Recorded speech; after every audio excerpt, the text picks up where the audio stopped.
ಪ್ರಶ್ನೆ ಪತ್ರಿಕೆ ಸೋರಿಕೆ ವಿರುದ್ಧ ಕೇಂದ್ರ ಇದನ್ನು ಗಂಭೀರವಾಗಿ ತೆಗೆದುಕೊಂಡು ಕಠಿಣ ಕ್ರಮ ಕೈಗೊಳ್ಳುವಂತಹ ನಿರ್ಧಾರ ಮಾಡಿದೆ. ಅದೇ ಕಾರಣಕ್ಕಾಗಿ ಇನ್ನು ಮುಂದೆ ಯಾರು ಇಂತಹ ಕಾರ್ಯದಲ್ಲಿ ತೊಡಗಿಸಿಕೊಂಡಿದ್ದಾರೋ, ಈಗ ತೊಡಗಿಸಿಕೊಂಡಿದ್ದಾರೋ, ಮುಂದೆ ಇಂತಹ ಕೆಲಸ ಕಾರ್ಯಗಳಲ್ಲಿ ಯಾರಾದರೂ ತೊಡಗಿಸಿಕೊಂಡಿದ್ರೆ ಅಂಥವರಿಗೆ 10 ವರ್ಷಗಳ ಜೈಲು ಶಿಕ್ಷೆ, 10 ಕೋಟಿ ರೂಪಾಯಿ ದಂಡ, 3 ತಿಂಗಳಲ್ಲಿ ವಿಚಾರಣೆಯನ್ನ ಪೂರ್ಣಗೊಳಿಸುವ ಗಡುವನ್ನು ಕೂಡ ನೀಡಲಾಗಿದೆ. ವಿಶೇಷ ತ್ವರಿತ ನ್ಯಾಯಾಲಯಗಳಿಗೆ ಕಾನೂನು ಮಾನ್ಯತೆಯನ್ನ ನೀಡಲಾಗುತ್ತೆ. ಕೇಂದ್ರ ಸಚಿವ ಸಂಪುಟ ಸಭೆಯಲ್ಲಿ ಮಹತ್ವದ ನಿರ್ಧಾರವನ್ನು ತೆಗೆದುಕೊಳ್ಳಲಾಗಿದ್ದು, ಸೋಮವಾರವೇ ನಡೆಯುವಂತಹ ಒಂದು ಕಲಾಪದಲ್ಲಿ ಬಿಲ್ ಮಂಡನೆ ಬಗ್ಗೆಯೂ ಚರ್ಚೆಯನ್ನ ಮಾಡಲಾಗುತ್ತೆ. ಈಗ 4 ಗಂಟೆಗೆ ಕೇಂದ್ರ ಸಚಿವರು ಸುದ್ದಿಗೋಷ್ಠಿಯನ್ನ ನಡೆಸಲಿದ್ದಾರೆ. ಈ ವಿಚಾರಕ್ಕೆ ಸಂಬಂಧಪಟ್ಟ ಹಾಗೆ ಮಾತನಾಡಲಿಕ್ಕಿದ್ದಾರೆ. ಪ್ರಶ್ನೆ ಪತ್ರಿಕೆ ಸೋರಿಕೆ ವಿರುದ್ಧ ಕೇಂದ್ರ ಕಠಿಣ ಕ್ರಮವನ್ನ ಕೈಗೊಂಡಿದ್ದು, ಯಾರು ಇಂತಹ ಕಾರ್ಯದಲ್ಲಿ ತಾವು ತಮ್ಮನ್ನು ತೊಡಗಿಸಿಕೊಂಡಿದ್ದಾರೋ, ಯಾರು ಈ ರೀತಿಯಾಗಿ ಪ್ರಶ್ನೆ ಪತ್ರಿಕೆಗಳನ್ನು ಸೋರಿಕೆ ಮಾಡುವ ಕೆಲಸದಲ್ಲಿ ನಿರತರಾಗಿದ್ದಾರೋ ಅಂತವರಿಗೆ 10 ವರ್ಷಗಳ ಜೈಲು ಶಿಕ್ಷೆ, 10 ಕೋಟಿ ರೂಪಾಯಿ ದಂಡ, ಜೊತೆಗೆ 3 ತಿಂಗಳಲ್ಲಿ ವಿಚಾರಣೆ ಪೂರ್ಣಗೊಳಿಸುವಂತಹ ಒಂದು ಗಡುವನ್ನ ನೀಡಲಾಗಿದೆ. ಸೋಮವಾರ ಕಲಾಪ ಆರಂಭ ಆಗುತ್ತೆ. ಲೋಕಸಭೆ ರಾಜ್ಯಸಭಾ ಕಲಾಪದಲ್ಲಿ ಅವತ್ತು ಇದರ ಬಗ್ಗೆ ಬಿಲ್ ಮಂಡನೆ ಬಗ್ಗೆ ಚರ್ಚೆಯಾಗುತ್ತೆ. ಅಂದು ಸಂಜೆಯ ವೇಳೆಗೆನೆ ಬಿಲ್ ಮಂಡನೆ ಮಾಡುವ ವಿಚಾರದಲ್ಲಿ ಏನು ಮಂಡನೆ ಆಗುವಂತಹ ಚಾನ್ಸಸ್ ಕೂಡ ಇದೆ. नीट एग्जाम पेपर लीक को लेकर के चर्चा नहीं कर पाए। हम तो आज भी फिर से अपील किया है। तो अभी जो महत्वपूर्ण निर्णय कैबिनेट ने लिया है उसका ब्रीफिंग हमारा आईन भी मंत्री जी ब्रीफिंग करेंगे। हमने आज भी राहुल गांधी जी खुद सदन में थे, तो हमने कहा कि आप बहस तुरंत शुरू कराइए। अब तो कांग्रेस पार्टी ने दिखा दिया कि वो बहस में इंटरेस्ट नहीं है एक्चुअली।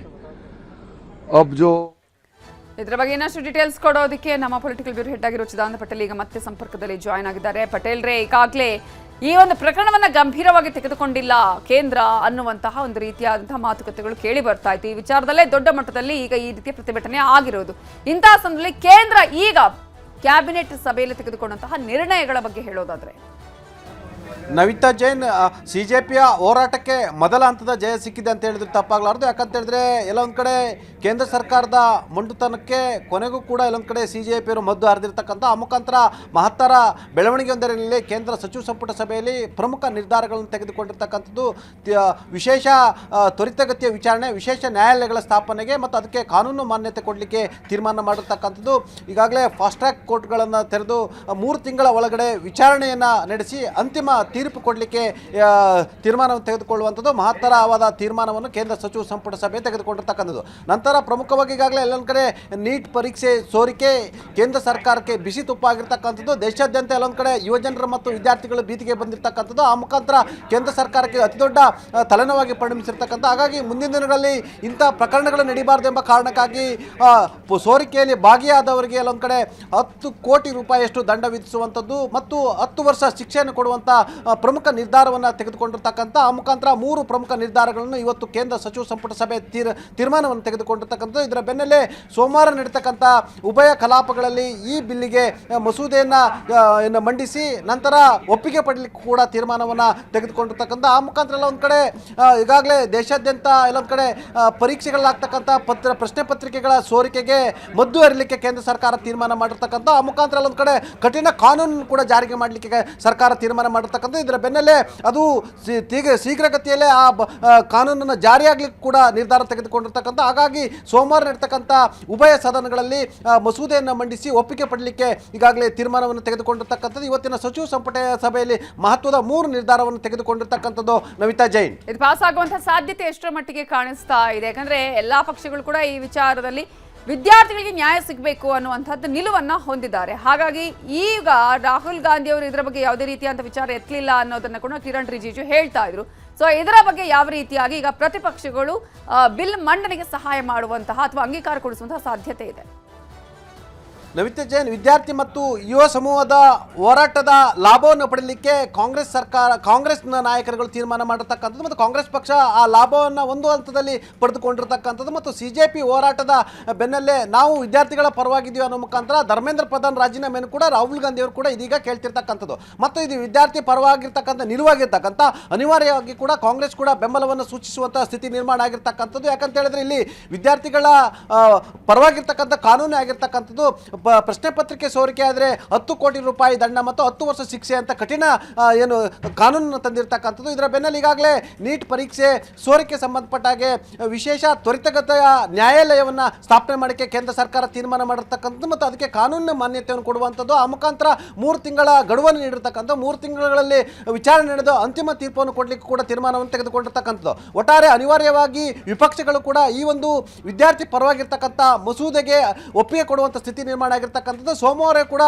ಮಸೂದೆಯನ್ನು ಮಂಡಿಸಲಿಕ್ಕೆ ಕೇಂದ್ರ ಸರ್ಕಾರ ತೀರ್ಮಾನ ಮಾಡಿರ್ತಕ್ಕಂಥದ್ದು. ನವಿತಾ ಜೈನ್, ಈಗ ಈ ಏನು ಕಾಕ್ರೋಚ್ ಪಾರ್ಟಿ ಜನತಾ ಪಾರ್ಟಿ ಅವರೇ ಹೇಳ್ತಾ ಇದ್ರು, ಅದರ ಜೊತೆಗೆ ಅನೇಕರು ಹೇಳ್ತಾ ಇದ್ರು ಯಾವುದೇ ರೀತಿಯ ರಾಜಕೀಕರಣ ಆಗಬಾರ್ದು ಅಂತ ಹೇಳಿ. ಬಟ್ ಇದರಲ್ಲಿ ಈಗಾಗಲೇ ವಿಪಕ್ಷಗಳು, ಅದರಲ್ಲೂ ಪ್ರಮುಖವಾಗಿ ಕಾಂಗ್ರೆಸ್ ಈಗಾಗಲೇ ತನ್ನ ಅಸ್ತ್ರವನ್ನಾಗಿ ಮಾಡ್ಕೊಂಡಿರುವಂಥದ್ದು, ಇದು ಬೇರೆಯದ್ದೇ ಆದಂತಹ ಒಂದು ಸ್ವರೂಪ ಪಡೆದುಕೊಳ್ಳುವ ಸಾಧ್ಯತೆ ಇದೆಯಾ, ಹೇಗೆ? ಈಗಾಗಲೇ ಸಿಜೆಪಿಯ ನಾಯಕ ಅಭಿಷೇಕ್ ದೀಪ್ಕರ್ ಅವರು ರಾಜಕೀಯ ಪಕ್ಷಗಳು ಇದನ್ನು ರಾಜಕೀಕರಣಗೊಳಿಸಬೇಡಿ ಮತ್ತು ರಾಜಕೀಯ ಲಾಭವನ್ನು ಪಡೆದುಕೊಳ್ಬೇಡಿ ಅನ್ನೋ ಮುಖಾಂತರ ಪರೋಕ್ಷವಾಗಿ ಎಲ್ಲೊಂದು ಕಡೆ ಕಾಂಗ್ರೆಸ್ಗೆ ಸೂಚ್ಯವಾಗಿ ತಿಳಿಸಿರ್ತಕ್ಕಂಥದ್ದು. ಯಾವುದೇ ಕಾರಣಕ್ಕೂ ಕೂಡ ನೀವು ತಾವು ವಿದ್ಯಾರ್ಥಿಗಳ ಬೆನ್ನಿಗೆ ನಿಲ್ಲಿ ಮತ್ತು ವಿದ್ಯಾರ್ಥಿಗಳಾಗಿರ್ತಕ್ಕಂಥ ಅನ್ಯಾಯವನ್ನು ಖಂಡಿಸಿ ಮತ್ತು ವಿದ್ಯಾರ್ಥಿಗಳ ಜೊತೆ ಹೋರಾಟವನ್ನು ಮಾಡಿ, ಆದರೆ ಇದನ್ನು ರಾಜಕೀಕರಣವನ್ನುಗೊಳಿಸಿ ತಮ್ಮ ಪಕ್ಷದ ರಾಜಕೀಯ ಅಜೆಂಡಾವಾಗಿ ಮಾಡಿಕೊಂಡು ಇದರಲ್ಲಿ ರಾಜಕೀಯ ಬೇಳೆಯನ್ನು ಬೇಯಿಸ್ಕೊಳ್ಬೇಡಬೇಡಿ ಅಂತೇಳಿ ಈಗಾಗಲೇ ಸೂಚನೆಯನ್ನು ಕೊಟ್ಟಿರ್ತಕ್ಕಂಥದ್ದು. ಇದರ ಬೆನ್ನಲ್ಲೇ ಕಾಂಗ್ರೆಸ್ ಕೂಡ ಎಲ್ಲೊಂದು ಕಡೆ ವಿದ್ಯಾರ್ಥಿ ಮತ್ತು ಯುವ ಸಮೂಹದ ಎಲ್ಲೊಂದು ಕಡೆ ಹೋರಾಟದ ತೀವ್ರತೆಯನ್ನು ನೋಡಿ ಮತ್ತು ಅದರ ಹೋರಾಟದ ಅಲೆಯನ್ನು ನೋಡಿ ದೇಶಾದ್ಯಂತ ಕಾಂಗ್ರೆಸ್ ಕೂಡ ಪ್ರತಿಭಟನೆಯನ್ನು ಮಾಡ್ತಿರ್ತಕ್ಕಂಥದ್ದು ಮತ್ತು ದೆಹಲಿಯಲ್ಲಿ ಕೂಡ ತೀವ್ರ ಸ್ವರೂಪವಾದ ಪ್ರತಿಭಟನೆಯನ್ನು ಮಾಡ್ತಿರ್ತಕ್ಕಂಥದ್ದು. ಪ್ರತಿಭಟನೆಯ ಭಾಗವಾಗಿ ಶಿಕ್ಷಣ ಸಚಿವರಾಗಿರ್ತಕ್ಕಂಥ ಧರ್ಮೇಂದ್ರ ಪ್ರಧಾನ್ರವರ ರಾಜೀನಾಮೆಯನ್ನು ಕೊಡಲೇಬೇಕಂತೇಳಿ ರಾಹುಲ್ ಗಾಂಧಿ ಒತ್ತಾಯನ ಮಾಡ್ತಿರ್ತಕ್ಕಂಥದ್ದು. ಆದರೆ ಈ ಕ್ರೆಡಿಟ್ ಎಲ್ಲ ಒಂದು ಕಡೆ ಕಾಂಗ್ರೆಸ್ಗೆ ಹೋಗಬಾರ್ದು ಎಂಬುದು ಒಂದು ಲೆಕ್ಕಾಚಾರ ಆದರೆ, ಮತ್ತು ಸಿಜೆಪಿ ತನ್ನ ಹೋರಾಟವನ್ನು ಮಾಡಿರ್ತಕ್ಕಂಥ ಆ ಹೋರಾಟದ ಲಾಭವನ್ನು ಯಾವುದೇ ಕಾರಣ ಕೂಡ ಕಾಂಗ್ರೆಸ್ ಪಡಿಬಾರ್ದು ಅನ್ನೋ ರೀತಿಯಲ್ಲಿ ಒಂದು ಹೇಳಿಕೆಯನ್ನು ಕೊಟ್ಟಿರ್ತಕ್ಕಂಥದ್ದು ಮತ್ತು ಕಾಂಗ್ರೆಸ್ ಕೂಡ ಈ ಹೋರಾಟದ ಲಾಭವನ್ನು ಪಡೆಯಲಿಕ್ಕೆ ಕೂಡ ಹೆಜ್ಜೆಯನ್ನು ಇಟ್ಟಿರ್ತಕ್ಕಂಥದ್ದು. Navita Jain, okay, thank you Chidan Patel ಡೀಟೇಲ್ಸ್ಗೆ. ದಿಲ್ಲಿಯಲ್ಲಿ ಸಿಜೆಪಿ ಹೋರಾಟ ಹಿನ್ನೆಲೆ ನವದೆಹಲಿ ಮೆಟ್ರೋ ನಿಲ್ದಾಣ ಬಂದ್ ಆಗಿದೆ. ಮುಂದಿನ ಆದೇಶ ಬರುವವರೆಗೂ ಬಂದ್ ಮಾಡಲಾಗಿದ್ದು ದೆಹಲಿ ಮೆಟ್ರೋ ರೈಲು ನಿಗಮ ಮಾಹಿತಿಯನ್ನ ಕೊಟ್ಟಿದೆ. ಮುಂದಿನ ಸೂಚನೆವರೆಗೂ ಮೆಟ್ರೋ ನಿಲ್ದಾಣ ಕ್ಲೋಸ್ ಆಗಿದ್ದು ಇಂಟರ್ಚೇಂಜ್ ಸೌಲಭ್ಯ ಕೂಡ ಈಗ ಲಭ್ಯವಿಲ್ಲ. ಈಗಾಗಲೇ ದೊಡ್ಡ ಮಟ್ಟದ ಹೋರಾಟ ಆಗ್ತಾ ಇದೆ. ಸಿಜೆಪಿ ಹೋರಾಟದ ಹಿನ್ನೆಲೆಯಲ್ಲಿ ದೆಹಲಿಯಲ್ಲಿ ಮೆಟ್ರೋ ನಿಲ್ದಾಣವನ್ನೇ ಕ್ಲೋಸ್ ಮಾಡಲಾಗಿದೆ. ಮುಂದಿನ ಆದೇಶ ಬರುವವರೆಗೂ ಕೂಡ ಬಂದ್ ಮಾಡಲಾಗಿದೆ. ದೆಹಲಿ ಮೆಟ್ರೋ ರೈಲು ನಿಗಮ ಮಾಹಿತಿಯನ್ನ ಕೊಟ್ಟಿದೆ. ಮುಂದಿನ ಸೂಚನೆವರೆಗೂ ಮೆಟ್ರೋ ನಿಲ್ದಾಣ ಕ್ಲೋಸ್ ಆಗುತ್ತೆ ಅನ್ನುವ ವಿಚಾರವನ್ನ ಮಾಹಿತಿಯನ್ನ ನೀಡಿದೆ. ಒಂದು ಕಡೆ ವಿದ್ಯಾರ್ಥಿಗಳ ಹೋರಾಟ, ಮತ್ತೊಂದು ಕಡೆ ಈ ಒಂದು ಹೋರಾಟದಿಂದ ಈಗ ಮೆಟ್ರೋ ನಿಲ್ದಾಣಗಳೇ ಕ್ಲೋಸ್ ಆಗಿರೋದು ಸಾರ್ವಜನಿಕರಿಗೆ ಸಾಕಷ್ಟು ಸಮಸ್ಯೆ ಕೂಡ ಉಂಟಾಗ್ತಾ ಇದೆ. ಈಗಾಗಲೇ ಇದನ್ನೇ ಸಾಕಷ್ಟು ಜನ ಅವಲಂಬನೆ ಮಾಡ್ಕೊಂಡು ಹೋಗ್ತಾ ಇದ್ರು ಅಥವಾ ನಂಬ್ಕೊಂಡು ಇದನ್ನೇ ಮೆಟ್ರೋದಲ್ಲೇ ಸಾಕಷ್ಟು ಜನ ಸಂಚಾರ ಮಾಡ್ತಾ ಇದ್ರು. ಈಗ ಅವರಿಗೂ ಕೂಡ ಇದರಿಂದ ಸಮಸ್ಯೆ ಆಗಿದೆ. ಮುಂದಿನ ಆದೇಶ ಬರುವವರೆಗೂ ಕೂಡ ಈ ಮೆಟ್ರೋ ನಿಲ್ದಾಣಗಳು ಬಂದ್ ಆಗಲಿದೆ ಅನ್ನುವ ಮಾಹಿತಿಯನ್ನ ರೈಲು ನಿಗಮ ಈಗ ಮಾಹಿತಿಯನ್ನ ಕೊಟ್ಟಿದೆ. ಸೊ ಈಗಾಗಲೇ ಮುಂದಿನ ಸೂಚನೆವರೆಗೂ ಮೆಟ್ರೋ ನಿಲ್ದಾಣಗಳು ಯಾವುದೇ ಕಾರಣಕ್ಕೂ ಓಪನ್ ಇರಲ್ಲ, ಸಾರ್ವಜನಿಕರಿಗೆ ಹೋಗೋದಕ್ಕೆ ಅವಕಾಶ ಇರಲ್ಲ, ಜೊತೆಗೆ ಇಂಟರ್ಚೇಂಜ್ ಸೌಲಭ್ಯ ಕೂಡ ಇರೋದಿಲ್ಲ, ಅಲಭ್ಯವಾಗಿರುತ್ತೆ ಅನ್ನುವ ಮಾಹಿತಿಯನ್ನ ದೆಹಲಿ ಮೆಟ್ರೋ ಈಗಾಗಲೇ ಮಾಹಿತಿಯನ್ನ ಕೊಟ್ಟಿದೆ.